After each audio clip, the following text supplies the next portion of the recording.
నమస్కారం. తెలుగు 4వ తరగతి 5వ లెసన్ చిన్నారి కళ.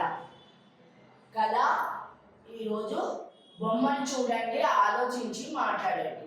ఈ బొమ్మలో ఏం కనపడుతున్నాయమ్మా? 2 చెట్లు పైకి పోతున్నట్టు కనపడుతున్నాయి. ఈ చిన్న బాబుకి ఒక కళ వచ్చింది. బొమ్మ చూడండి, ఏం జరుగుతుందో చెప్పండి. అయితే బాబుకు కళ వచ్చింది. తర్వాత రెక్కలు వచ్చి ఎగురుతూ ఉన్నట్టు ఈ బాబు కళ కంటున్నాడు. అయితే ఏమై ఉంటుంది ఉద్దేశము? అయితే నేను కళ కన్నదేంటో ఇక్కడ మన ఉద్దేశం ద్వారా చెప్తున్నారనమాట. ప్లాస్టిక్ వాడుతుంటే ప్రకృతి పాడవుతున్నది.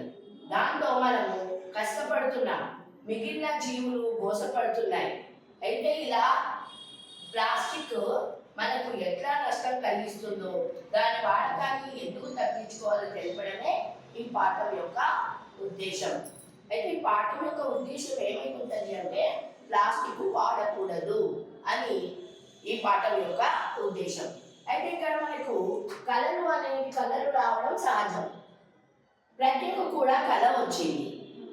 కళలో కనిపించిన కొన్ని వస్తువులు ప్రజ్ఞతో తమ గురించి చెప్పుకున్నాయి. వాటి మాటలు విన్న ప్రజ్ఞలో మార్పు వచ్చింది. ప్రజ్ఞకు అవి ఏం చెప్పాయో తెలుసుకోవడానికి ఈ పాఠం చదవండి. అయితే ఏమొచ్చుంటాయి? కళలు సహజంగా వస్తూ ఉంటాయి.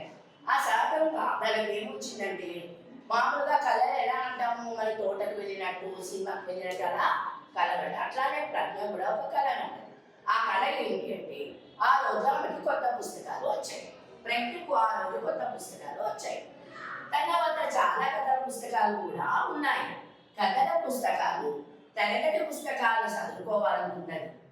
పుస్తకాలు అల్మారి పైభాగం ఖాళీ చేయాలి. ఆ జాగ దుమ్ముతోని, కాగితం సంచులతోని నిండి ఉన్నది. ప్రజ్ఞ కాగితం సంచులన్నీ చెత్తబుట్టలో పారేసింది. అల్మారి లోపల పుస్తకాలు చక్కగా చదివింది. అలసిపోయిన ప్రజ్ఞ తనకి ఇష్టమైన కథల పుస్తకం చదువుకుంటూ నిద్రపోయింది. అయితే తన కళలో పుస్తకాలు వచ్చినట్టు, అల్మారి మొత్తం చదువుకున్నట్టు, ఆ అల్మారిలో ఉన్న పాత పుస్తకాలన్నీ పడేసినట్టు తను కలగన్నది. అప్పుడు ఏం జరిగింది? నిద్రపోయిన ప్రజ్ఞ కలగన్నది. కళలో తాను పారేసిన కాగితం సంచులని ఒక దగ్గరికి చేరి మాట్లాడుకుంటున్నట్టు ప్రజ్ఞ కలగన్నదనమాట. అయితే ఆ కాగితం సంచులు కూడా ఒకదానితో ఒకటి ఇలా మాట్లాడుకుంటూ ఉన్నాయి. అయ్యో, మనల్ని పడేసిండ్రు, మనకు దేనికి పనికిరామో, ప్లాస్టికే గొప్ప, మన కాగితం సంచులు ఎవరు పట్టించుకోవడానికి అని ప్రజ్ఞ కళలో అవి మాట్లాడుకున్నట్టు తన కళలో కన్నదనమాట. అయితే అప్పుడు ఏం జరిగింది?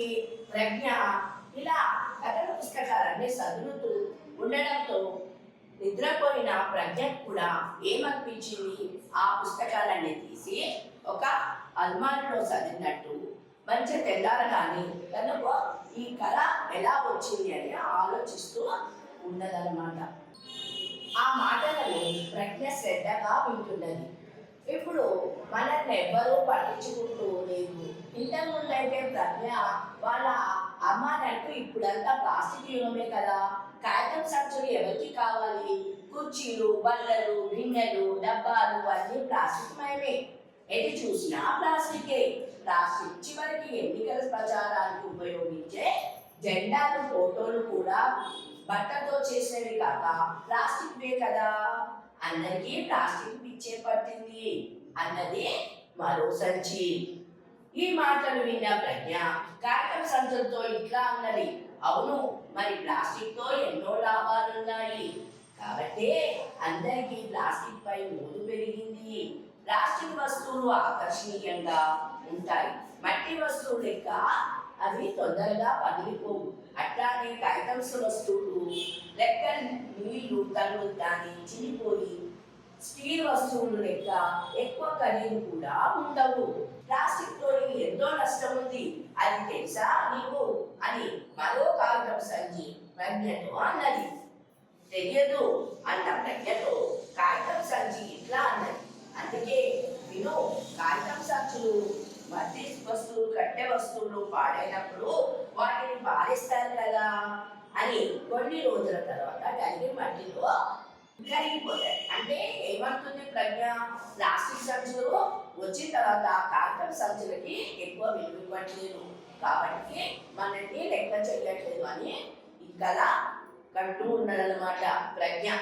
ఇప్పుడు ఈ ప్లాస్టిక్ యుగం పోతే కానీ మనల్ని ఎవరైనా పట్టించుకుంటారు, లేకపోతే మనల్ని ఎవరు పట్టించుకోరు అని చెప్పి ప్రజ్ఞ కళలో ఇలా ఒక సంచి ఇంకో సంచితో ఇలా మాట్లాడుకోవడము విన్నదన్నమాట.